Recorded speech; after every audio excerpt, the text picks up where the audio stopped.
E para falar sobre esse próximo tema, eu tenho a Lívia Bailão, companheira aqui do Sistema Sagres, sempre participando nesse momento de desenvolvimento social, nesse momento de desenvolvimento humano.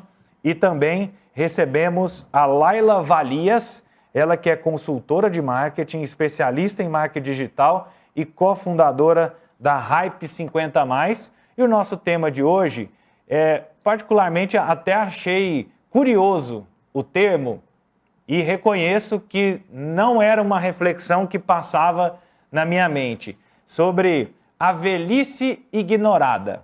O preconceito e o abandono são desafios a serem vencidos por idosos que integram a comunidade LGBTQI+. Então, seja muito bem-vinda, Laila, novamente aqui na Sagres. Bom revê-la. Muito bom, muito obrigada pela oportunidade, né, mais uma vez, de falar sobre esse assunto que precisa muito ser debatido. E você também, Lívia, seja bem-vinda.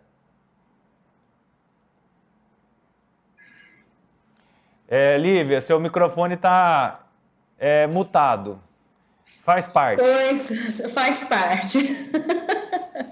Bom, eu saudei você, te desejando ótima tarde a todos os ouvintes, telespectadores, internautas do programa Tom Maior, a toda a equipe do Sistema Sagres e a Laila, que está aqui conosco hoje para esse papo, como você já adiantou, né, Vinícius? Interessantíssimo e que a gente quer saber mais, queremos estar alinhados com essa temática. Obrigada, Laila. Muito obrigada. E a cada ano a população idosa cresce no Brasil. Segundo o IBGE, em 2019 já eram mais de 32 milhões de pessoas com mais de 60 anos. E o número de idosos no país já é superior ao de crianças até 9 anos de idade. Por isso, a gente precisa entender e refletir sobre a realidade que eles estão vivendo. Até porque eles hoje serão nós amanhã, né? Então, Laila, de onde surgiu essa expressão velhices ignoradas? Como é que vocês identificaram isso? Eu até li um artigo seu, eu achei tão impactante o termo. Velhices invisíveis também, né? Ignoradas, invisíveis. Bom, o termo não é meu, não é nosso, né, da minha empresa, ele já existe, assim, já é uma pauta que os ativistas e estudiosos da longevidade já usam, e a gente fala dessa dupla invisibilidade, né, ou desse duplo preconceito. Porque primeiro que a pauta do envelhecimento, ela já é nova, né, ela é nova no Brasil, porque a gente ainda achava, né, que todo mundo ainda acha, isso está no imaginário coletivo, que ainda somos um país jovem, e até durante a pandemia, né, a gente meio que assustou quando a gente viu que a gente tem já um monte de cabeça branca, né, perto da gente, parece que foi assim, né, uma viseira que a gente tirou, que o mercado tirou, que a sociedade como um todo tirou. Então, os mais velhos, né, acima de 60 anos, já são invisíveis, e aí quando a gente fala desses recortes, né, o LGBTQIA+, ou recortes né, dos negros, ou ainda também, né, dos povos indígenas e tudo mais, a gente começa a ter o duplo preconceito, porque além do preconceito com a velhice, né, que é o que a gente chama de ageísmo, ou idadismo, etarismo, ainda tem o preconceito ali, né, pelo gênero, pela sua raça, pela sua origem, de onde você vem. Então, essas pessoas, e aí o meu olhar aqui é sempre bom falar, né, que o meu lugar de fala é como especialista, né, que analisa os dados e os números. Quando a gente começa a ver os dados e o comportamento e os desejos e os desafios dessas pessoas, a gente entende que, né, o desafio é muito maior do que quando a gente fala só de 60+, que já é um desafio muito grande. E aí entra essas velhices ignoradas, porque hoje, quando a gente pensa né, nos mais velhos ou nos maduros, nos 60+, vem na nossa cabeça 2 grandes estereótipos, né? O primeiro, que é aquele já mais tradicional, né, da avó benta ali, o vozinho mais fragilizado, na cadeira de balanço ou na bengala, e do outro lado, uma personagem que está sendo desenvolvida bastante pela comunicação, meus colegas aí de marketing, que é o vô que pula de paraquedas. Então, assim, né, são esses 2 exemplos que que estão ali, né, bem, né, um na ponta do outro, que são os mais explorados. Mas dentro dessa longevidade tem uma diversidade enorme, né? E aí entra essas velhices ignoradas, que é esse termo que já vem sendo usado aqui no Brasil, né, por atores ali que também atuam nessa causa muito mais de perto, né, assim, na rua, criando soluções, e também lá fora, nos Estados Unidos, na Austrália, esse termo já também vem sendo utilizado porque o preconceito está no mundo inteiro, não é uma questão só brasileira. E você comentou um pouco dessa questão da pandemia, Laila, e foi estratificando, né, vamos dizer assim, essa comunidade idosa, prateada, vamos dizer assim. E a realidade de cada segmento, ela é parecida? Eles comungam das mesmas dores? Ou existe uma desigualdade muito grande entre esses perfis? O idoso da comunidade LGBT, o idoso negro, o idoso quilombola, né? O idoso indígena, o idoso branco, pobre, o idoso branco, escolarizado. Existe diferenças e essa desigualdade ela também é acentuada nessa faixa etária? Sim, são muitas as diferenças, né? Até entre, falando aqui, né, do 50 mais branco, né, com grana, a gente vê diferença, porque a gente tem, né, tem que entender, 50 até 100 anos, a gente está falando aí de 50 anos, né, de uma vida. É muito mais do que a gente aqui, né? Então, assim, é muita história. Então, os 50 é diferente do que os 60, 70, 80, 90, 100. Tem uma diferença, então, de idade, né, na longevidade dessas faixas etárias. Tem uma diferença de gênero, que o que a gente já conseguiu mapear, né, nesses últimos 5 anos de trabalho nessa área foram no gênero feminino e masculino. Então, assim, tem diferenças nesses dois gêneros.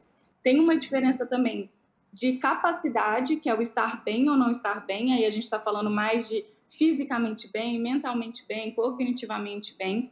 E aí entram esses outros recortes, que aí são esses, né? O LGBTQIA+, o negro, que inclusive negros, né, não é minoria, a maioria, na verdade, 48% hoje das pessoas acima de 50 anos são negros ou pardos, e os, né, povos indígenas e todos esses outros. O desafio, nosso desafio, meu desafio como especialista, estudiosa do assunto, é que a gente tem muito pouco dado desses recortes, né? É quase a realidade dos 50 mais que eu vi em 2015 e que me fez entrar nessa área porque não tinha nada, né? E assim, não tinha nenhum dado. A gente foi lá e conseguiu hoje ter dados, né? Por faixa etária, por gênero e por capacidade e classe social. E agora, né, esse ano eu estou aí muito realmente empenhada em começar a ter mais dados de comportamentais, até para a gente entender, depois de toda essa segmentação aqui da idade, depois do recorte LGBTQIA+, quais são os recortes dentro desse principal recorte? Porque os desafios, o que a gente tem de dados hoje, mostram que há, sim, maiores desafios, né, como eu falei, esse duplo preconceito, e tem, no caso do LGBTQIA+, um comportamento muito específico que é chamado da volta ao armário. O que significa isso, né? Vamos só lembrar um pouco qual é o perfil dessas pessoas, né? Os baby boomers, né, foram aquelas pessoas que, primeiro, as mulheres que saíram de casa para trabalhar, tomaram pílula, né, fizeram ali o planejamento familiar. E quando a gente fala do LGBTQIA+, foram as pessoas que construíram, né, toda essa parte de direitos mesmo sociais, que foram atrás, né, que lutaram ali pelo casamento gay, né, que criaram a parada gay, e que hoje, quando aparecem na parada gay, os jovens chegam e falam assim: nossa, o que esse velho está fazendo aqui, né? Então, assim, olha que legal, tem um velho aqui, só que esse velho, como é o caso, né, de um influenciador que fala muito sobre isso, esse velho foi o cara que quase que fundou essa parada gay aqui em São Paulo. Então, assim, a gente vê essa volta ao armário porque as instituições, as organizações e até casas de repouso, asilos, hospitais, não reconhecem os idosos LGBTQIA+. Então, tem esse duplo preconceito. Muitas casas de repouso não aceitam essas pessoas porque acham que vai gerar um conflito muito grande na casa, e aí elas têm que, então, né, fazer essa volta ao armário. Então, né, pessoas que já tinham se assumido, né, tinham um relacionamento, né, se aceitado e tudo mais, elas têm que voltar para o armário porque ainda a sociedade não os enxerga. Então, nesse caso específico aqui, LGBTQIA+, tem esse comportamento, né, dessa volta ao armário. Quando a gente vai para os outros recortes, o negro, idoso, tem ainda outras questões, né, porque socialmente aqui no Brasil, né, tem toda a parte ali de renda. Então a gente vê que, por exemplo, durante a pandemia, quem mais morreu dos idosos, né, dos maduros, foram idosos negros. Então tem toda essa questão também que tem que ser muito falada, muito bem elaborada. E, de novo, faltam dados comportamentais, dados de consumo, e acho que é por isso também que eu estou aqui, né? Meu propósito é dar luz aí também a esses dados para a gente começar a criar mais soluções, como você falou, assim, sendo propositiva, né? Mais iniciativas para apoiar esses idosos. Lívia? Eu queria perguntar, Laila, para você.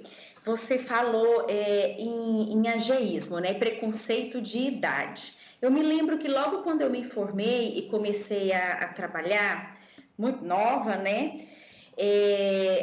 As pessoas olhavam assim, mas é você? E eu achava assim, gente, sou eu, qual que é o problema? Se a gente pode usar esse termo ageísmo também para esse contexto que eu narrei, o que você me diz assim dessa questão?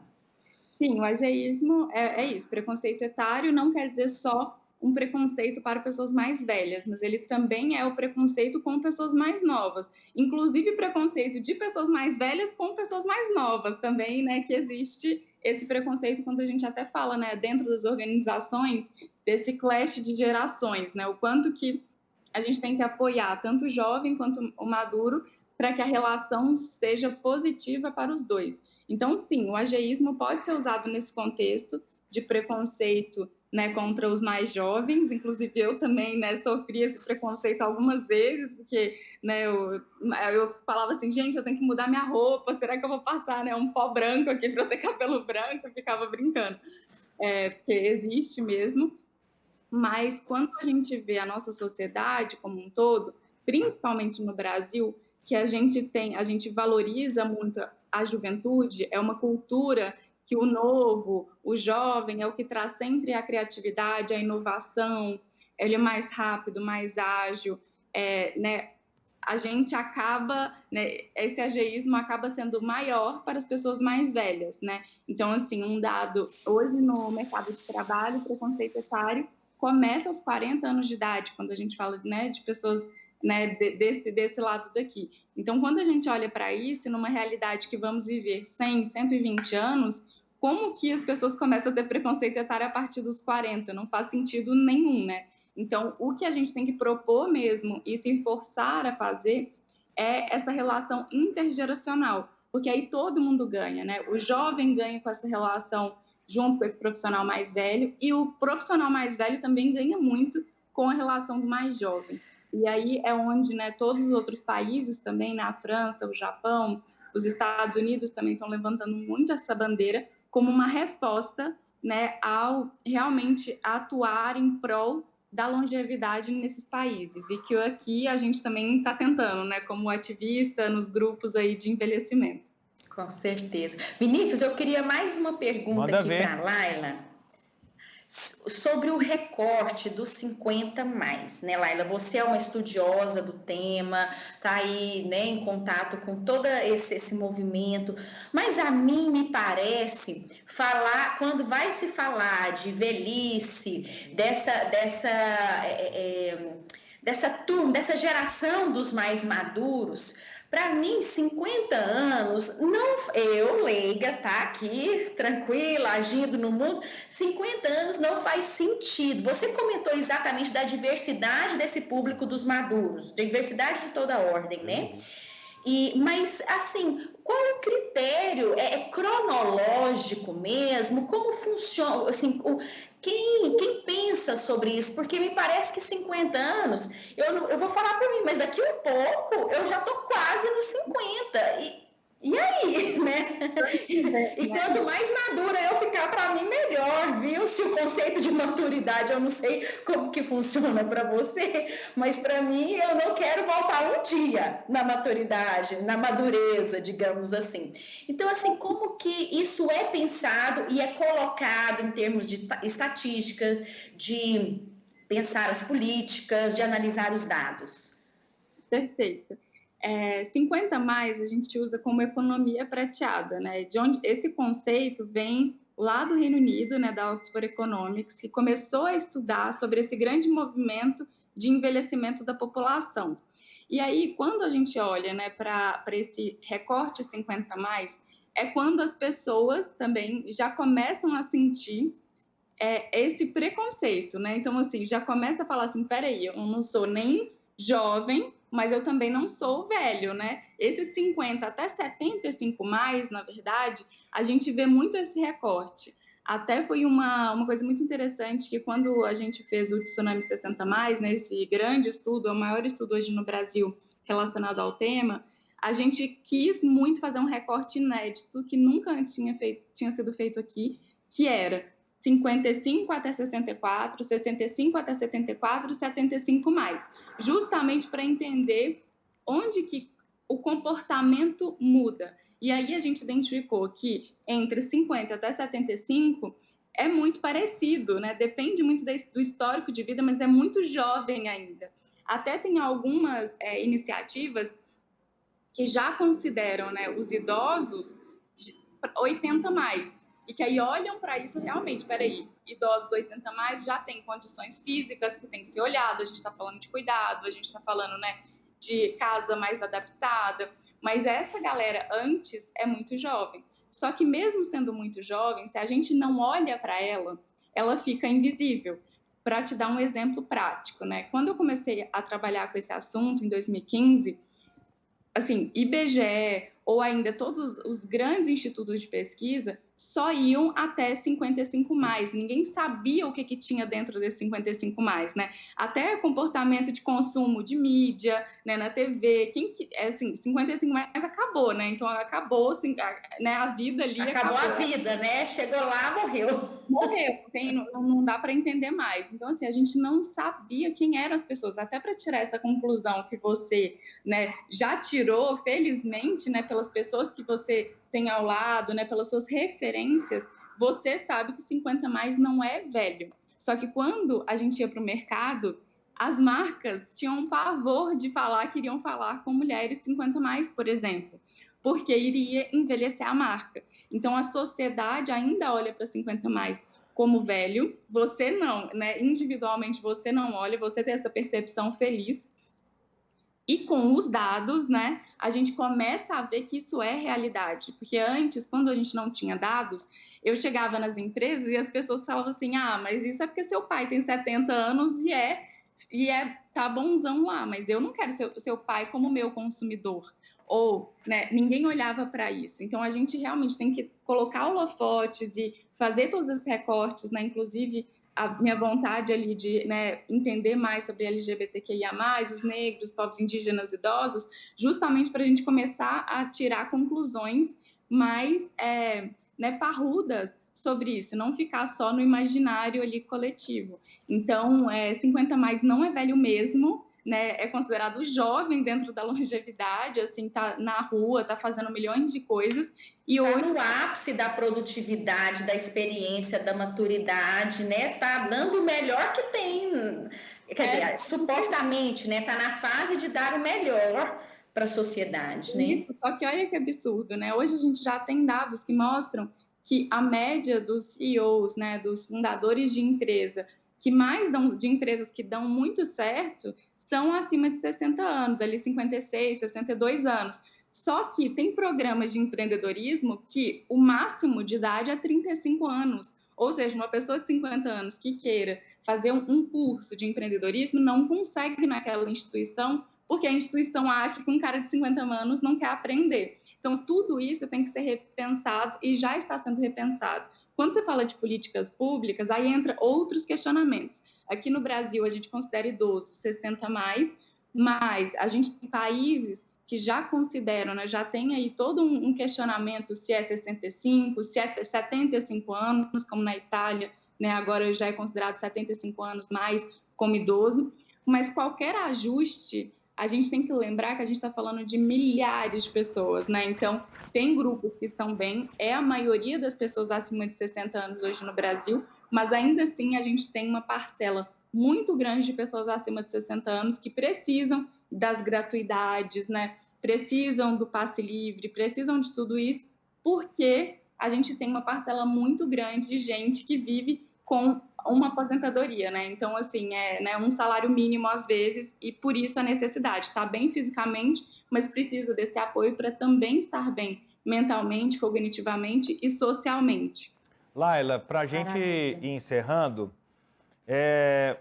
diante desse cenário que você aponta, né, e você descreve para nós com muito conhecimento, dessa realidade do volta para o armário, dessa situação que você utilizou, ou seja, a pessoa tem as suas convicções, ela briga, coloca a sua voz durante a vida inteira, chega nesse momento da vida, ela tem que voltar a engolir tudo por ser uma voz calada, né? E tantos outros nesse segmento. O que a gente pode fazer para empoderar esse público de 32 milhões de pessoas, de colaborar, um público que durante a pandemia, ao mesmo tempo em que ele entra como estatística de um grupo de risco, ele também é um público que cresce nas redes sociais, por exemplo, no consumo, na compra de alimentos, no uso de aplicativos. Como é que a gente colabora mudando a nossa visão e construindo esse cenário favorável para os idosos? Acho que reconhecendo, né, então aqui a gente já está fazendo isso, trazendo essa pauta, e trazer para perto, para dar vez, voz e valor. Eu acho que essa é a frase, né, que eu tenho sempre aqui como propósito do hype, né, das minhas iniciativas. Vez, voz e valor a esses maduros, para que eles consigam, eles também, né, lutarem pelos seus direitos. E aí, desculpa, achei que tinha caído. Por exemplo, né, vou trazer aqui um caso aqui de São Paulo, que é uma ONG que chama Eternamente Sou, que inclusive é, né, uma ONG pioneira aqui no Brasil, que cuida de idosos LGBTQIA+. Eles criaram, né, essa ONG, o Diego Moraes, ele criou essa ONG, inicialmente como um espaço de troca, então é ali no centro de São Paulo, ou seja, num espaço já historicamente aberto a essa população, né, que já conversa com essa população, e para troca de empoderamento, de autoestima. Então, tudo isso que a gente falou aqui, para que não tenha que, né, essas pessoas não tenham que sentir que tem que voltar para o armário, né? Então, como que eles dialogam com as empresas, com as organizações? Eles criaram um seminário LGBTQIA+, né, 60+, e aí foi pioneiro também, vinha gente do Brasil inteiro, quando ainda podia ser presencial, e agora eles estão criando um centro-dia, né, de referência que é para essa população. O centro-dia são espaços, né, de apoio e cuidado de pessoas acima de 60 anos, e aí agora esse é um temático de nicho LGBTQIA+, 60+. Lá fora, em São Francisco, na Austrália, como eu disse, já existem também espaços assim. O que a gente quer, o sonho grande é que a gente não precise desses espaços, né? Porque a ideia é que todo mundo seja inclusivo. Mas para chegar lá, ter espaços assim são muito acolhedores. Então eu acho que primeiro, né, o que a gente pode fazer? A gente ter espaço dentro da gente e tentar não ter o preconceito etário, porque é uma coisa que às vezes a gente nunca parou para pensar, e até as falas, até a forma como a gente age, até aquela coisa assim, a gente achar que a gente está cedendo a cadeira e é uma coisa legal, a gente tem que entender se isso é legal ou não, porque são nuances, né? Ver se realmente as pessoas que têm que falar se aquilo é ok. E aí, tentar dar lugar, até dentro da pauta de diversidade, incluir idade e incluir LGBTQIA+, ou negro 60+, né? Porque até dentro da diversidade fala-se muito pouco sobre idade. E é uma pauta que a gente vai trazendo aqui, com certeza, colocando em discussão, chamando a atenção das pessoas para que elas possam mudar as suas perspectivas com relação a esse cenário. Laila, muito obrigado pela sua disponibilidade, tenha um ótimo final de semana e até a próxima. Obrigada, gente. Muito obrigada pelo espaço, viu, para falar dessa pauta. Muito obrigada mesmo. Tchau. Tchau. Conversamos com a Laila Valias, ela que é consultora de marketing, especialista em marketing digital e cofundadora da Hype 50+, empresa aí especializada em estudar comportamento das pessoas idosas, né, com mais de 50 anos, e desenvolver estudos para que a gente possa, por exemplo, ter oportunidade, como tivemos hoje, de discutir, de entender, de chamar atenção, particularmente a mim chamou atenção, principalmente essa questão de velhice ignorada, quantos outros cenários não temos ignorados e que a gente precisa dar voz, dar a vez, dar a voz e dar valor. Gostei dessa frase da Laila.